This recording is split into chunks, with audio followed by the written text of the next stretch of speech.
Welcome to a special broadcast by the Gauteng Provincial Legislature, where we're profiling all House committees and chairpersons, as well as presiding officers at the Gauteng Provincial Legislature, with the hashtag #GetToKnowGPL. And for full versions of all of these interviews, you can log on to Gauteng Provincial Legislature social media pages on YouTube and Facebook. Thank you for joining us once again. We're in conversation with Chairperson of Committees, Honorable Dulton Adams.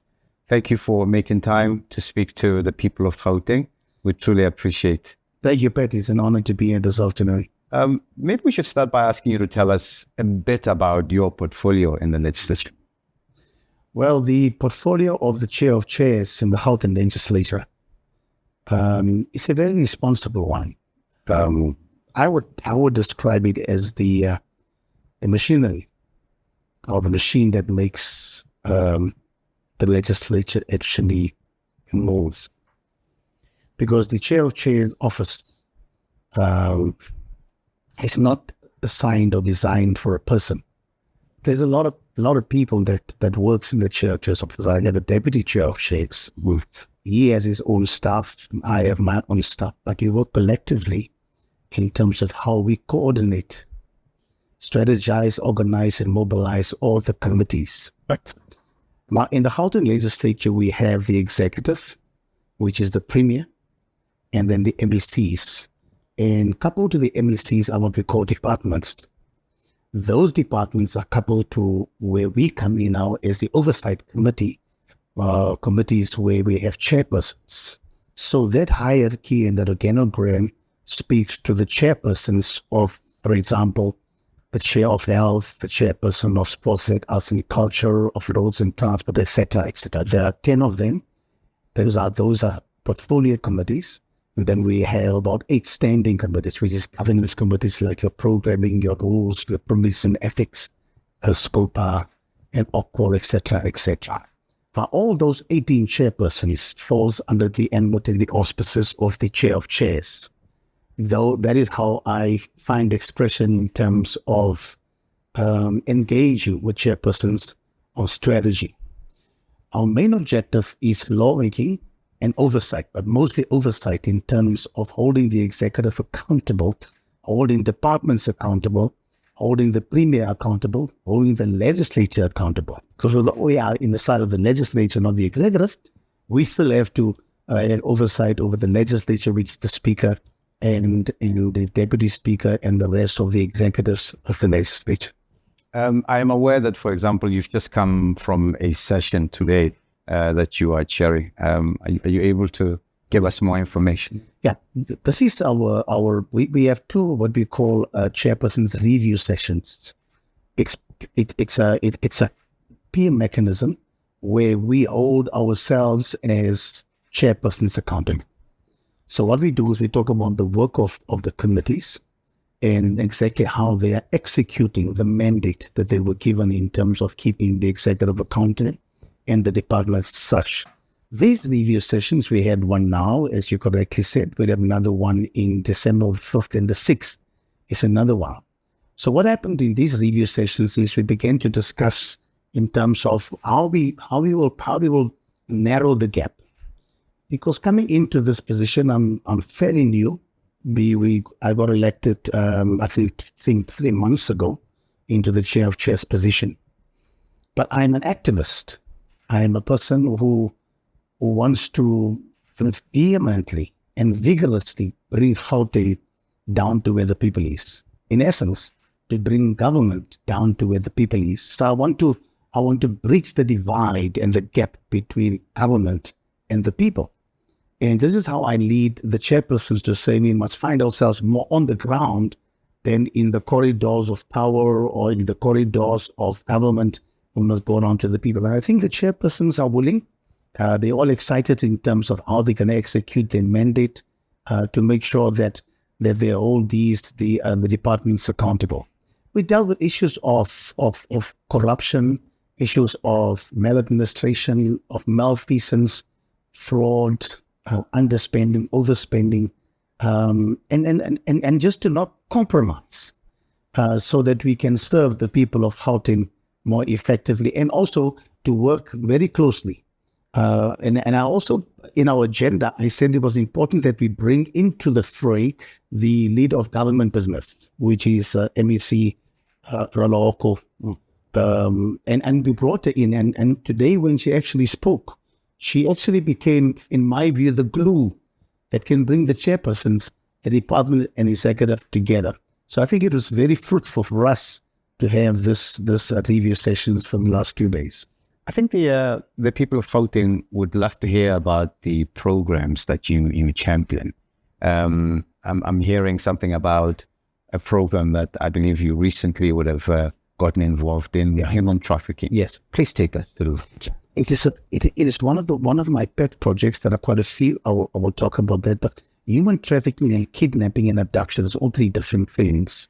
Caught my attention in the past year, and I realized this is becoming a pandemic.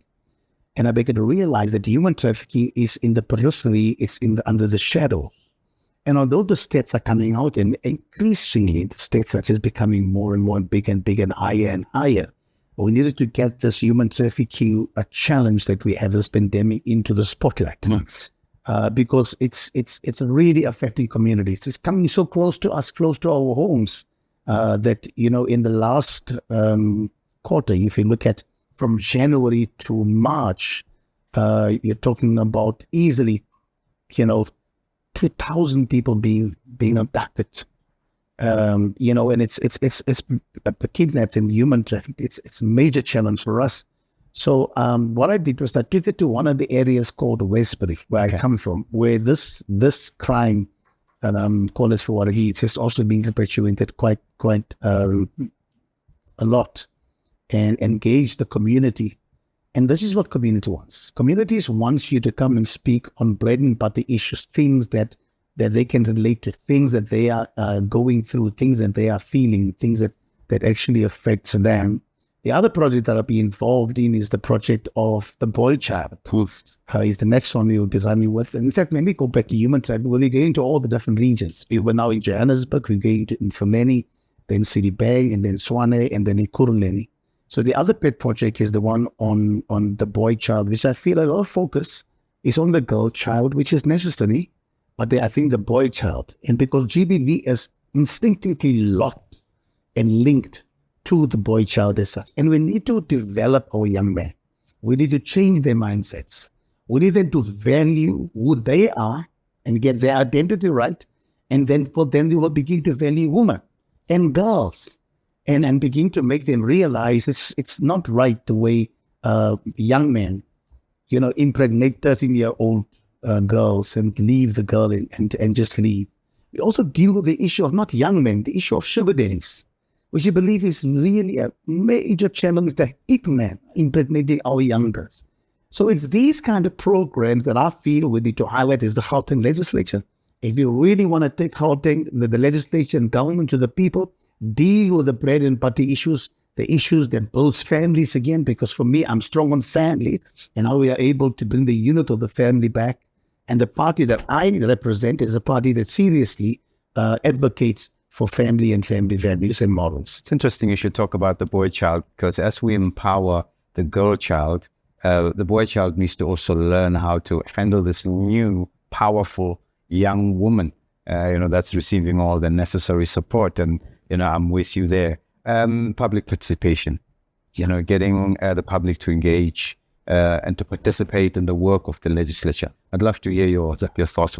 It's enshrined in the Constitution, where the Constitution explicitly speaks about public participation as a directive in terms of government's need to go down to where the people is. One of the biggest challenges and problems was lack of public participation. The decisions was made in the corridors of power and people didn't know about it. I would not want to be in government, let me say that up front, if I cannot engage with the people, because the decisions we make is not for ourselves, but for the people. So in our unit, which is the office from the Chair of Chairs, we have what we call it, falls on the ambit of the Deputy Chair of Chairs, which is public participation. It is going to the communities with these kind of programs, these hard-hitting programs where we actually get the communities involved. And also, what I discovered was most of the events that was held in the past is what we call tick box exercises, tick box exercises. So it's just the tick. We went there, we came out schools, we went to the school, we went to the prison. No, we must have follow-ups. And we must make sure that once we've been there, we must go back 2 or 3 times. And we must podcast. What is it that this event actually produced? We must have timelines to go back to the communities. For me, that is the whole circle of public participation. Are we doing it well? Is there enough response, public participation from members of the communities and Gauteng? I think humbly I say that we are spearheading a new kind of understanding what public participation is all about. Like I said in the past, maybe it wasn't done so effectively, but this 7th administration has really changed the way they do things. You can't expect different results if you do the same things over and over and doing the same. So we need to be able to go back. Like human trafficking, for instance, I've already had another meeting with stakeholders. And now we'll structure a forum, as it were, with GPL in my person, and also the Chairperson of Committees Hon will be serving on a structure where the police and the intelligence and the hawks and all those people are involved. So we are there. So it's not just a matter of being represented in legislature. We need to get ourselves in where forums and committees, where these things, where we can give input and make decisions and really see, bring that human trafficking numbers and kidnapping down to quite, maybe you can never ever stop it, but bring it down much more to manageable numbers. Absolutely. Honorable Adams, who knows what the future holds? But once you've moved on and you're doing other things, what would you want your legacy to be as chairperson of committees and of your position in particular? One of the things that I discovered in legislature is my second term, praise be to God, I belong to the ACDP. We are one seat party. I'm grateful that the Lord allowed us to get back into legislature. But what was important for me was to begin to create that camaraderie, not only with the MPLs and the executive, but also with the staff, with the support staff, with the cleaner, with the security guards. As the chair of chairs, I think we need to, and this is what I'm advocating strongly, is to change the working environment. Where I go, people must be happy. They must be able to embrace each other. That's the first thing we have to do. That's what I want to leave. I want to leave a sweet smelling taste, in the hearts and minds of our people. And then we want to be able to let the chair of chairs office be an effective office. That even if I'm not there one day and I've moved on, the office must still be functioning. And we have reached the divide and the gulf between the government and the people. We must be able to, thirdly, this whole precinct, the government, the building that we have in the city of Johannesburg, one of my visions for that is that it will become a precinct. So that at the end of the day, the people will know that is their government building. At the moment, they don't know. Vagrants are sleeping there. People are selling stuff on the pavements. It's just a mess. And people can't identify that this is the hallways of government. And when you go all over the world, people know there's security, there's human resource in terms of SAPS and cadets and stuff like that, in fencing, signage. The signage is bad. There's no signage for all. But this is one of the things that I also believe we have to do is to change the outside and also the inside of legislature to recognize this is the government body that they can identify with. And people must feel proud that they can go there, take photos, and feel the power of legislature. Those are some of the things that I believe I can leave as a legacy. Honorable Dulton Adams, we wish you an inspired period as chairperson of committees, and we hope you continue to serve the people of Gauteng as well as you have so far. Thank you so much for talking to us. Thank you, Vet. Thank you. My honor.